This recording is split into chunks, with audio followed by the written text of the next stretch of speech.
کیا نماز کو چھوڑا تھا؟ 3 دن کی پیاس تھی، خنجر حلق پر تھا، امام عالی مقام علی جدہ وعلیہ السلام نے نماز کو آخری وقت میں بھی ادا فرمایا کہ یہ سبحان اللہ۔ حسین کا نام جب بھی آ جایا کرے آپ کے چہرے پر جذبات کا ابھرنا بہت ضروری ہے کہ حسین شجاعت کا دوسرا نام ہی حسین ہے، بہادری کا دوسرا نام ہی حسین ہے۔ ذرا سوچو تو صحیح، تپتا ہوا صحرا تھا، وطن سے بے وطن تھے، مظلوم تھے، غریب الوطن تھے، عباس کے بازو کاٹے جا چکے تھے، اصغر بے شیر کے حلقوم میں تیر پیوست کیا جا چکا تھا، قاسم کی جوانی لوٹی جا چکی تھی، علی اکبر کا شباب پامال کیا جا چکا تھا، اون و محمد کو خاک و خون میں غلطہ کیا جا چکا تھا، آپ کے احبہ اقربا کو آپ کی نگاہوں کے سامنے شربت شہادت پلایا جا چکا تھا، آخری ذات امام حسین کی کربلا میں باقی بچی تھی۔ خود امام حسین کو اس بات کا مکمل اندازہ تھا کہ میری شہادت کے بعد دشمن میرے خیموں کو جلا دیں گے، عفت مآب رسول خدا کی بیٹیوں کے سروں سے چادر تطہیر کو کھینچ لیں گے، وطن سے بے وطن کر دیں گے، زین العبا کے پیروں میں بیڑیاں ڈال دی جائیں گی۔ ان خطرات کے باوجود بھی علی کا شیر نر، حیدر کرار کا جانشی، امام علی مقام علی جدہ وعلیہ السلام نے ذوالجناح پر بیٹھ کر کے ذوالفقار حیدری کے دستے پر اپنی گرفت کو مضبوط کر ہی دیا، دشمن انگشت بدندہ رہ گیا، دشمن یہ سمجھ رہا تھا عباس کے بازو کٹ گئے ہیں، حسین کمزور ہو چکا ہے، علی اکبر شہادت پا چکے ہیں، حسین نڈھال ہو گیا، بھوکا ہے حسین، پیاسا ہے حسین، حملہ کر دو، کام تمام کر دو۔ شیر خدا کے شیر نے تپتے ہوئے صحرا پر ذوالفقار حیدری اپنے بابا علی مرتضیٰ کی مشہور عالم تلوار کے دستے پر اپنی گرفت کو مضبوط کیا، ایسا لگا کہ آج ذوالفقار پھر علی حیدر کے نرغے میں ہے، علی حیدر کے قبضے میں ہے، کیونکہ کل کا جمال جزو کے چہرے سے ہے آیا، کل کا جمال جزو کے چہرے سے ہے آیا۔ گھوڑے پہ ہے حسین، نظارہ علی کا ہے، گھوڑے پہ ہے حسین، نظارہ علی کا۔ نعرہ تکبیر، نعرہ تکبیر، نعرہ رسالت، نعرہ رسالت، جشن عید میلاد النبی، نعرہ رسالت۔ کل کا جمال جزو کے چہرے سے ہے آیا، گھوڑے پہ ہے حسین، نظارہ علی کا ہے۔ دشمن تھرا گئے، محسوس ہوا کہ علی حیدر آ گئے۔ شیر خدا کے شیر نے آنکھیں بند کیا، کفاروں نے چاروں طرف سے گھیرا، ظالموں نے حملہ کرنا چاہا۔ علی کے شیر نے بھی اندازہ کیا شربت شہادت تو پینا ہی ہے، اس سے پہلے کیوں نہ میں ظالموں کو ذوالفقار حیدری کے جوہر دکھا جاؤں دنیا سے جاتے جاتے۔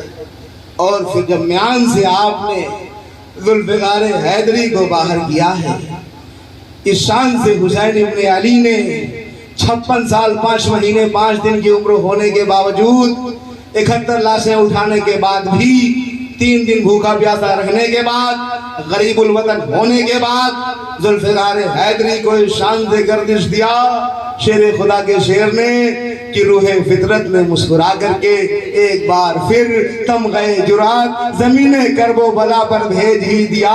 شاہ مرداں شیر یزداں قوت پروردگار، شاہ مرداں شیر یزداں قوت پروردگار، لا فدا الا علی، لا سیف الا ذوالفقار۔ پھر علی حیدر کے شیر نے اس شان سے ذوالفقار حیدری چلائی کہ دشمنوں کے ہوش اڑ گئے، ادھر چاہا کاٹ کر رکھ دیا۔ جس طریقے سے بنیا اپنی دکان پر گاجر اور مولی کاٹتا ہے، جہاں سے چاہتا وہیں سے کاٹتا، علی کے شیر نے ویسے ہی کاٹا۔ یہ کوئی مبالغہ تھوڑے نہیں ہے، اس میں تفضیل کے کوئی سیغے نہیں کروان رہا ہوں، حقیقت پڑھ رہا ہوں۔ علی حیدر کے شیر نرم ہے، جہاں سے چاہا دشمنوں کا صفایا کیا، میمنہ میں گھسے صاف کر دیا، میسرہ پر پہنچے کاٹ کے رکھ دیا، قلب لشکر میں گئے چیر کر کے رکھ دیا۔ اور اس شان سے ذوالفقار چلتی رہی کہ چلی شاہدی کی غرض ذوالفقار، نہ پیدل رہا سامنے نہ سوار، دیے رن کو پلٹے کئی دم بدم، شجاعت میں بھی آ کے چومے قدم۔ سنو اس دلاور کی یہ شان ہے کہ رستم کی بھی روح قربان ہے۔ لیکن اذان کی آواز